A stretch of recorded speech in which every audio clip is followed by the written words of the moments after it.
162 number श्लोक का उच्चारण। धिक्कान्तास्तनमण्डलं धिगमल प्रालेयरोचिकरान् धिक्कर्पूरविमिश्रचन्दनरसं धिक्ताञ्जलादीनपि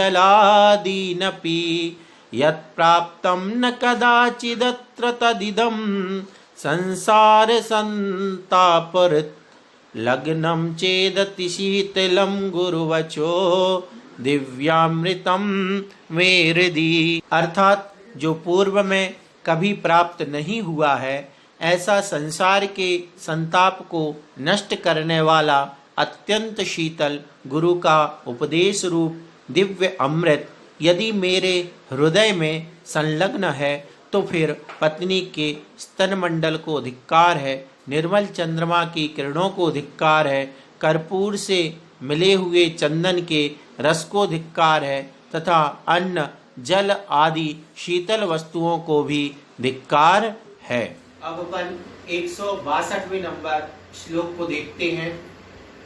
यहाँ पर गुरु के उपदेश का महत्व बताया जा रहा है कि संसार में यह जीव संसार ताप से जलता रहता है, हर जगह इसको संताप ही संताप प्राप्त होता है। ऐसे में ये जो संसार में शीतलता दिलाने वाली जितनी भी वस्तुएं हैं, भोग उपभोग हैं, क्या वे वास्तव में शीतलता दिला पाते हैं? यहाँ कहा जा रहा है नहीं दिला पाते हैं। तो सही शीतलता दिलाने वाले जो गुरु का उपदेश है, गुरु के वचन है, वही शीतल हैं। इस प्रकार की यहाँ इस श्लोक में बात की गई है। क्या कहा जा रहा है? जो पूर्व में कभी प्राप्त नहीं हुआ है ऐसा संसार के ताप को नष्ट करने वाला अत्यंत शीतल गुरु का उपदेश रूप दिव्य अमृत यदि मेरे हृदय में संलग्न है। क्या बात कही गई कि पहले कभी ऐसा अपन को प्राप्त नहीं हुआ है, संसार ताप को नाश करने वाला है। क्या है? गुरु का जो अत्यंत शीतल उपदेश है वह शीतल उपदेश कैसा है? अमृत के समान है। अमृत के समान कैसे है कि एक बार यह उपदेश मिल जाए और आत्मा में उतर जाए तो जैसे कहते हैं ना कि अमृत पान करने के बाद मौत नहीं होगी, तो ये तो खैर कहने की बात है, लेकिन वास्तविक रूप में सैद्धांतिक रूप से देखा जाए तो फिर जिसको यह गुरु का उपदेश सही रूप में प्राप्त हो जाता है, उसका आचरण कर लेता है, तो वह फिर जन्म मृत्यु रूप संताप से संसार से छूट जाता है। इस प्रकार की बात की तो यह अमृत के जैसा है। और वह अमृत जो है गुरु के उपदेश रूपी अमृत हृदय में संलग्न है, अर्थात मन में बैठा है, हृदय में बैठा है। सिर्फ अकेला अब आप कहोगे हम तो गुरु का उपदेश सुनते ही रहते हैं, इसीलिए यहाँ कहा जा रहा है कि मात्र गुरु का उपदेश नहीं, गुरु का उपदेश हृदय में अमृत के तरह संलग्न है। तो सिर्फ सुनने की बात नहीं, हृदय में बैठना चाहिए। तो फिर क्या होगा? पत्नी के स्तन मंडल को धिक्कार है, निर्मल चंद्रमा की किरणों को धिक्कार है। हम सोचें कि चंद्रमा हमें शीतलता प्रदान करेगा, नहीं, उसके आगे गुरु के उपदेश के आगे चंद्रमा की शीतलता भी बेकार है। कपूर से मिले हुए चंदन के रस को धिक्कार है। चंदन को ठंडा माना जाता है, चंदन सम शीतलता पाने से देव गुरु को यहाँ अपन बोलते हैं। तो जो चंदन है वह ठंडा और उसमें कपूर और मिला दो तो और ठंडक। तो चंदन के रस को धिक्कार है। कैसे रस को? जिसमें कपूर भी मिला हुआ है। तो ऐसा रस भी उन गुरु के दिव्य उपदेश के आगे फीका है तथा अन्न जल आदि शीतल वस्तुओं को भी धिक्कार है। धिक्कार का अर्थ यहाँ पर यह है कि वे सब गुरु के उपदेश रूपी शीतलता के आगे फीकी हैं, फिर वे काम की नहीं हैं। इस प्रकार से तो यहाँ पर क्या कहा जा रहा है कि जो कभी पूर्व में प्राप्त नहीं हुआ हो, ऐसा नहीं हुआ है, ऐसा जब गुरु का उपदेश रूपी शीतल अमृत, शीतल वचन रूपी अमृत हृदय में बैठ जाता है तो उसके आगे चाहे पत्नी हो, चाहे चंद्रमा की शीतल किरणें हो, चाहे चंदन हो, चाहे चंदन भले ही कपूर से, जो चंदन का रस है उसमें कपूर मिला हुआ हो, तो वह भी जो संसार में शीतलता देने वाला है, वह भी उसके आगे, उन गुरु के वचन के आगे, उन गुरु वचनों की शीतलता के आगे उसको धिक्कार है, यानी व्यर्थ है। इस प्रकार से भाव क्या यहाँ पर उपदेशात्मक है श्लोक है कि गुरु का जो उपदेश है वह हमें शीतलता प्राप्त कराने वाला है, हमें संसार सागर से पार कराने वाला है, अमृत स्वरूप है, यानी वह जन्म जरा मृत्यु रूप दुख से हमेशा हमेशा के लिए छुटकारा दिलाने वाला है। शर्त यहाँ पर ध्यान रखने वाली ये है कि यह जो उपदेश रूप अमृत है यह हृदय में बैठना चाहिए, उतरना चाहिए। बात अकेली सुनने की नहीं है कि गुरु ने क्या कहा हमने याद कर लिया, वैसा का वैसा रट लिया, दूसरे को सुना दिया, ये महत्वपूर्ण नहीं है, ये कार्यकारी नहीं है। लेकिन गुरु का जो सदुपदेश है वह यदि हृदय में चला जाता, प्रवेश कर जाता है, तो उसके आगे संसार की अन्य जितनी भी शीतल वस्तुएं हैं, शीतल पदार्थ हैं, वे सब धिक्कार को प्राप्त होते हैं, अर्थात बेकार मानना चाहिए। यानी गुरु वचन ऐसा है जो शाश्वत शीतलता प्रदान करा सकता है। 163 नंबर श्लोक। जित्वा मोह महाभटं भवपथे दत्तोग्र दुःखश्रमे विश्रांता विजनेषु योगपथिका दीर्घं चरन्तः क्रमात् प्राप्ता ज्ञानधनाश्चिरादभिमतः स्वात्मोपलम्भालयं नित्यानन्दकलत्रसङ्गसुखिनो ये यत्र तेभ्यो नमः।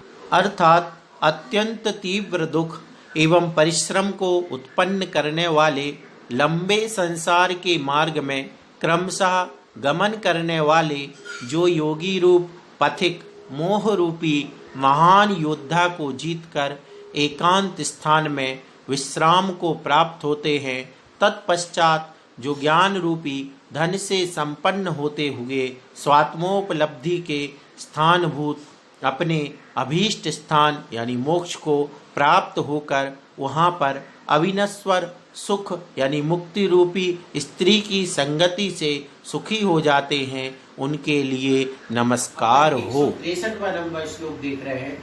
यहाँ पर ये बताया जा रहा है कि संसार में अपन सब एक राहगीर की तरह हैं। राहगीर पथिक, रास्ते पे चलने वाला। तो जैसे कोई रास्ते पे चल रहा है, उसको अपनी कोई एक निश्चित मंजिल प्राप्त करनी होती है, उसी प्रकार से हमारी जो सम्यक दृष्टि है, जो आत्मा का कल्याण करना चाहते हैं, उनकी मंजिल है मोक्ष। उस मोक्ष मंजिल तक पहुंचा कैसे जाता है? रास्ते पर जब कोई चलता है तो संकट भी आते हैं, दुख भी होता है, कांटे भी चुभते हैं, लुटेरे भी मिलते हैं। इन सबको पार करता हुआ जो बच जाता है, पहुंच जाता है, वह मंजिल को प्राप्त हो जाता है। और बाकी अपन जानते हैं कि कितने लोग हैं जो कोई कांटों से घबरा करके रास्ता बदल लेते हैं, कोई लुटेरों के कारण लुट जाया करते हैं, पिट जाया करते हैं और मंजिल तक नहीं पहुंच पाते हैं।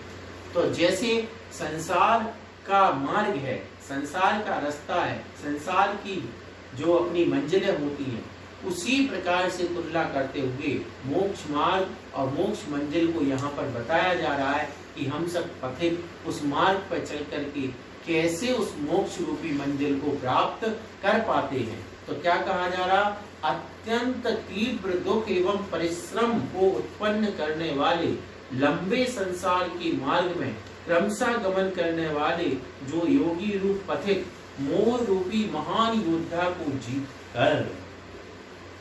क्या मतलब हुआ? इसमें जीतना है। किसको जीतना है? मोह रूपी महायोद्धा को। जब कोई योगी मोक्ष मार्ग पर चले हैं, अत्यंत तीव्र एवं परिश्रम को उत्पन्न करने वाला है संसार मार्ग। अब ये संसार में बहुत मेहनत, परिश्रम यानी बहुत पुरुषार्थ करना पड़ेगा। अब यहाँ मोक्ष गमन की बात चल रही है। तो मोक्ष तक पहुंचने के लिए क्या करना पड़ेगा? कष्ट भी होंगे, दुख सहन करने पड़ेंगे और पुरुषार्थ करना पड़ेगा। यह लंबा मार्ग है, कोई छोटा मोटा नहीं है कि चुटकी बजाते साथ वो मोक्ष हो जाए, तो वो लंबा गमन करना है। ऐसे जो योगी हैं, योगी पथिक हैं, यानी इस मोक्ष मार्ग पर चल रहे हैं, वे सबसे पहले तो क्या करते हैं? मोह रूपी महान योद्धा को जीतते हैं। मोह जो अपने स्वयं के अंदर बैठा है, उस मोह को जीतना है। यदि मोह को नहीं जीत पाया तो एक मिनट के लिए अपन ये समझ लें कि जब कोई घर वाले अपने बच्चे को कहीं पढ़ने बाहर भेजते हैं, बच्चे के प्रति मोह होता है। यदि माँ बाप बच्चे के प्रति मोह कम नहीं करें, 6 घंटे तो स्कूल नहीं भेजें और वो तो सोचे कि हम इसको साथ ही रखें और 24 घंटे सामने, तो क्या उसका अध्ययन वगैरह हो सकता है? नहीं हो सकता। तो यहाँ संसार में भी जैसे मोह कम करना पड़ता है, इसी प्रकार से यदि कोई पथिक है, मोक्ष मार्गी है और संसार से किसी से मोह कम नहीं करता, तो वो यहीं अटका रह जाएगा, वो कुछ प्राप्त नहीं कर पाएगा। तो क्या समझने की बात है कि मोह रूपी महान योद्धा से लड़ना पहले, फिर एकांत स्थान में विश्राम को प्राप्त हो जाना। अब जब मोह से लड़ने का मतलब क्या है? मोह को जीतने का मतलब क्या है? मोह के अंतर कौन था? हमारा घर, परिवार, रिश्तेदार, हमारा ये मेरा, ये मेरा, ये मेरा, ये जो सब कुछ था, जब मोह को जीत लिया तो वो सब कुछ छूट जाता है। फिर क्या बचता है? एकांत स्थान। तो एकांत स्थान में विश्राम, विश्राम यानी ध्यान करना। तत्पश्चात जो ज्ञान रूपी धन से संपन्न होते हुए उस समय वास्तव में उनका जो ज्ञान है वह ज्ञान सही माना जाता है। वो ज्ञान तब सही माना जाता है। अपना जो ज्ञान है वो ज्ञान कैसा है? अपन कहते तो है कि ये पाप है और करते वही है, तो ये ज्ञान किस काम का होगा? कहने का ज्ञान हो गया, पूरा ज्ञान हो गया। लेकिन सही ज्ञान देखो कि उस ज्ञान से संपन्न होते हैं वे योगी उस समय। क्यों? क्योंकि वे कहते हैं परिग्रह पाप है, तो परिग्रह उनके साथ नहीं होता। वे कहते हैं संसार विकार है, असार है, तो संसार में भी है नहीं, संसार से ऊपर उठ जाते हैं। तो ऐसा ज्ञान वहां पर सही ज्ञान होता है। उस ज्ञान धन से संपन्न होते हुए स्वात्मोपलब्धि के स्थानभूत अपने अभीष्ट स्थान मोक्ष को प्राप्त होकर अब क्या हो जाता है? वह जो ज्ञान है, ज्ञान रूपी धन से वे संपन्न हो जाते हैं और वहां से उनको मोक्ष रूपी मंजिल की प्राप्ति हो जाया करती है, जो स्वात्मोपलब्धि रूप है, यानी अपनी आत्मा को उपलब्ध कर लेना। अभिनश्वर सुख मुक्ति रूपी स्त्री की संगति से सुखी हो जाते हैं। मुक्ति वधु की एक कल्पना की जाती है कि मुक्ति कैसी है? मुक्ति वधु के जैसी है, स्त्री के जैसी है। तो मुक्ति स्त्री को वे प्राप्त कर लेते हैं और हमेशा हमेशा के लिए सुखी हो जाते हैं। उनके लिए नमस्कार हो जो ऐसे योगी हैं। कैसे योगी हैं? इस लंबे संसार मार्ग में दुख कष्टों को सहन करते हुए मोह को जीत करके, महामोह रूपी योद्धा को जीत करके एकांत वास को प्राप्त कर लेते हैं, ज्ञान धन रूपी लक्ष्मी को प्राप्त कर लेते हैं। उसके आधार से जो योगी फिर मोक्ष रूपी मंजिल को प्राप्त करते हैं, असीम सुख को प्राप्त कर लेते हैं, मोक्ष रूपी या मुक्ति बंधु को प्राप्त कर लेते हैं। ऐसे वे योगी, उनके लिए नमस्कार हो। और दूसरा यहाँ पे समझ सकते हैं कि जो ऐसे सिद्ध बन जाते हैं उन सिद्धों के लिए नमस्कार हो। 164 नंबर श्लोक। इत्यादिर्धर्म एषः चितिपशुर सुखानर्घमाणिक्य कोशः पाथो दुःखानलानां परमपद लसत् सौध सोपान राशिः एतन्माहात्म्यमीशः कथयति जगतां केवलीशाद्वधीता सर्वस्मिन् वाङ्मयेऽथ स्मरति परमहो माद्रसस्तस्य नाम। अर्थात इत्यादि रूप यह धर्म राजा एवं देवों के सुख रूप अमूल्य रत्नों का खजाना है। दुख रूप अग्नि को शांत करने के लिए जल के समान है तथा उत्तम पद अर्थात मोक्ष रूप प्रासाद की सीढ़ियों की पंक्ति के सदृश है। उसकी महिमा का वर्णन वह केवली ही कर सकता है जो तीनों लोकों का अधिपति होकर समस्त आगम में निष्णात है, मुझ जैसा अल्पज्ञ मनुष्य तो केवल उसके नाम का स्मरण करता है। 164वां नंबर श्लोक। यहाँ पर जो अभी धर्म का उपदेश दिया जा रहा था उसका एक उपसंहार किया जा रहा है और ये बताया जा रहा है कि जिस धर्म की अपन चर्चा कर रहे हैं वह धर्म कैसा है। तो ये बताते हुए कहते हैं यह धर्म जो अभी तक कहा गया है राजा एवं देवों के सुख रूप अमूल्य रत्नों का खजाना है। अब देवों के सुख और राजा यह धर्म है, राजा जो देवों के सुख रूप अमूल्य रत्नों का खजाना है। तो अपन क्या होता है दुनिया में आदमी सोचता है, समझते हैं कि भाई राजा के पास देखो कितना खजाना है, कितना वैभव है। इसी प्रकार से देवों के पास कितना, तो उसी से समझाने के लिए संसारी व्यक्ति को समझाने के लिए बता रहे हैं कि धर्म कैसा है, राजा के खजाने के जैसा है, देवों के सुखरूप अमूल्य रत्नों का खजाना है, दुख रूप अग्नि को शांति करने के लिए जल के समान है। कितनी बड़ी बात है, सुख दिलाता है और दुख का नाश करता है। सुख में जब तक संसार है तब तक ये जो अमूल्य खजाने हैं, रत्न आदि जो है राजाओं के सुख हैं वो प्राप्त होते हैं, और जो दुख है, जो दुख रूप अग्नि है उसको शांत करने के लिए जल के समान है। यानी धर्म है तो उस धर्म के प्रभाव से वो दुख क्या हो जाते हैं, दूर हो जाते हैं। सर्पोहार विषमता जो अपन पढ़ते हैं ना कि विश्वी निर्विषम निर्विषताम यानी स्तूए माने ये धर्म है। तो ये क्या हो जाते हैं कि बड़े से बड़े जो दुख हैं वे भी इस धर्म के प्रताप से शांत हो जाते हैं। तथा उत्तम पद अर्थात मोक्ष रूप प्रासाद की सीढ़ियों की पंक्ति के सदृश है। अच्छी बात कही, धर्म कैसा है, सीढ़ी है। जैसे उत्तम प्रसाद कोई है, उत्तम पद है, मोक्ष पद उत्तम पद है।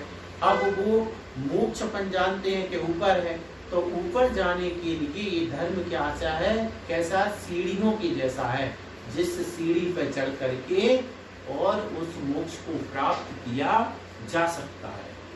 उसकी महिमा का वर्णन वह केवल ही कर सकता है जो तीनों लोगों का अधिपति होकर समस्त आगम में निष्णात है। अब उसकी महिमा का वर्णन अपन की बस की नहीं है। हम कितना वर्णन करेंगे धर्म का, नहीं कर सकते। तो उसका वर्णन करने में कौन समर्थ है, तीनों लोगों के अधिपति हैं जो, है ना, और आगम में समस्त आगम में निष्णात यानी सब कुछ जानने वाले हैं। वे केवली भगवान ही इस धर्म की महिमा का सही वर्णन कर सकते हैं। मुझ जैसा अल्पज्ञ मनुष्य तो केवल उसके नाम का स्मरण करता है। अब अपन आचार्य खुद कह रहे हैं कि मैं तो एक अल्पज्ञ हूँ, कम बुद्धि वाला हूँ, मैं तो सिर्फ धर्म के नाम का स्मरण कर रहा हूँ। धर्म की महिमा मैं तो कह ही नहीं पा रहा हूँ। धर्म की महिमा इतनी है जिसका वर्णन मैं नहीं कर सकता हूँ, केवली भगवान कर सकते हैं। तीनों लोगों के अधिपति हैं, वे कर सकते हैं। तो यहाँ क्या कहा गया कि संक्षेप रूप में थोड़ी सी महिमा बताई है कि धर्म यह राजाओं के जैसा सुख दिलाने वाला, देवों के जैसे अमूल्य रत्नों का खजाना दिलाने वाला है, दुख रूप अग्नि को शांत करने के लिए जल के जैसा है, और मोक्ष प्राप्त करने के लिए सीढ़ी की तरह, मोक्ष रूपी महल तक जाने के लिए सीढ़ी की जैसा है। तो कितनी बातें हो गई। पहली बात तो राजा और देवों के जैसा सुख और अमूल्य खजाना दिलाने वाला। दूसरी बात दुख रूप अग्नि को शांत करने के लिए जल के समान। तीसरी बात उत्तम पद यानी मोक्ष महल तक पहुंचाने के लिए सीढ़ी के जैसा है।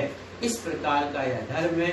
इसकी महिमा का वर्णन आचार्य कहते हम नहीं कर सकते हैं। इसकी सही महिमा का वर्णन तो केवल भगवान ही कर सकते हैं।